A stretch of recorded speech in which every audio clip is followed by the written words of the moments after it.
नमस्कार, मी आकाश पवार. स्वागत आहे आपलं द स्काय मराठी या यूट्यूब चॅनलमध्ये.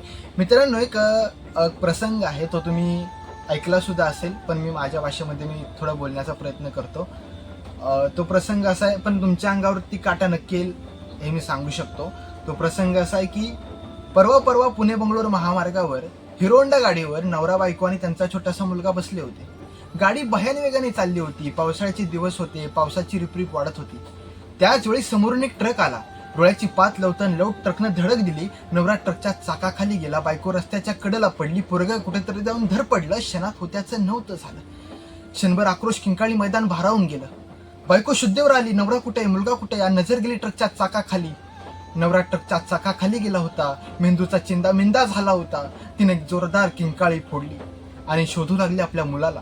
मग मुलगा कुठे? मुलगा एका खड्ड्यातून धडपडत उभा राहत होता. आईनं बघितलं पोरानं बघितलं आई तिथे. बाप कुठे? नजर गेली ट्रकच्या चाकाखाली. रक्तात नालेला बाप पाहिला आणि त्या पोरानं जोरदार भयान वेगानं त्या आईच्या कुशीत शिरलं. डसार रडायला लागलं.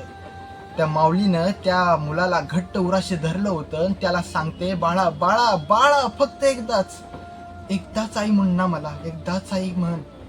ते पोरग किलबिल्या डोळ्याने ऐकडं बघतंय. बाळा फक्त एकदाच आई म्हण, एकदाच. पण पोरानं उघड्या डोळ्यांनी आपल्या बापाचा मृत्यू पाहिलाय. त्यामुळे पोराच्या तोंडून शब्दच निघत नव्हता. मग त्या माऊलीला जाणीव झाली, उघड्या डोळ्यांनी आपल्या बापाचा मृत्यू पाहिला या मुलानं. त्यामुळे या मुलाची वाचाच केली, बाळा फक्त एकदाच रे, एकदाच आई म्हणून हाक मार. पण पोराच्या तोंडून आई हा शब्द निघत नव्हता. लाख प्रयत्न केले, लाख कोशिश केली, पण नाही. 1 महिना गेला, 2 महिने गेले, 1 वर्ष, 2 वर्ष, 2.5 वर्ष उलटून गेली. पोरग मुकच राहिलं. एकदा ती आई त्या पोराला घेऊन शाळेच्या स्नेह संमेलनाला गेली. रंगमंचावरच्या पुढच्या खुर्च्यांवर स्थानापन्न झाली. त्या रंगमंचावर एका छावणीचं दृश्य दाखवण्यात आलं. त्याच वेळी नाटक झालं, संगीत झालं आणि हे सगळं झाल्यानंतर एका छावणीचं दृश्य दाखवण्यात आलं आणि छावणीचं दृश्य दाखवल्याप्रमाणे पोरगं आमचं इतिहासामध्ये शिरलं. समोर आला आमचा तानाजी, हातात लखतरती शमशेर घेतलेला. पाठीशी मावळे होते हर हर महादेवचा गजर करत असणारे. पोराच्या मुठ्या आवडल्या. पोराला जाणीव झाली, अरे ज्यावरती तानाजी इथं आहे त्यावरती शिवछत्रपती सुद्धा इथंच असणार. पोराच्या मुठ्या आवडल्या, श्वास फुलला आणि समोरून एंट्री झाली छत्रपती शिवाजी महाराजांची. त्याच वेळी पोरानं खुर्चीवरून टंदिशीन खाली उडी मारली आणि जोरात किंकाळी फोडली, आई ते बघ राजे शिवछत्रपती. अख्खं सभागृह शांत झालं. त्या माऊलीचा रडण्याचा आवाज अख्ख्या सभागृहामध्ये पसरला. माना वळवून लोक बघतायत माऊलीला, विचारतात, माऊली काय झालं, का रडताय? माना वळवून बघणाऱ्यांना ती माऊली सांगते, गेली 2.5 वर्ष झालं माझा मुलगा मुक्का होता.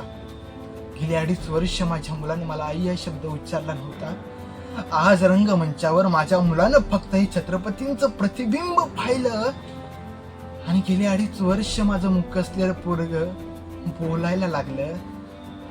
विचार करा, 2.5 वर्ष मुक्क असलेलं पोरग फक्त छत्रपतींच्या प्रतिबिंबाला बघून बोलायला लागत असेल, तर आपण तर जिवंत हाडामासाची, चालती बोलती मराठा बाण्याची माणसं. शिवाजी म्हटल्यानंतर आपलं काय व्हायला पाहिजे? छत्रपती शिवाजी महाराज की जय. त्यावेळी आपलं काय व्हायला पाहिजे? जर 2.5 वर्ष मुक असलेलं पोरग बघून बोलायला लागतं फक्त छत्रपतींच्या प्रतिबिंबाला, मुक असलेलं पोरग, आपण चालती बोलती हाडावासाची माणसं ना, काय व्हायला पाहिजे? तर हा प्रसंग होता.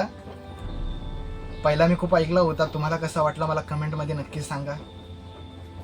धन्यवाद.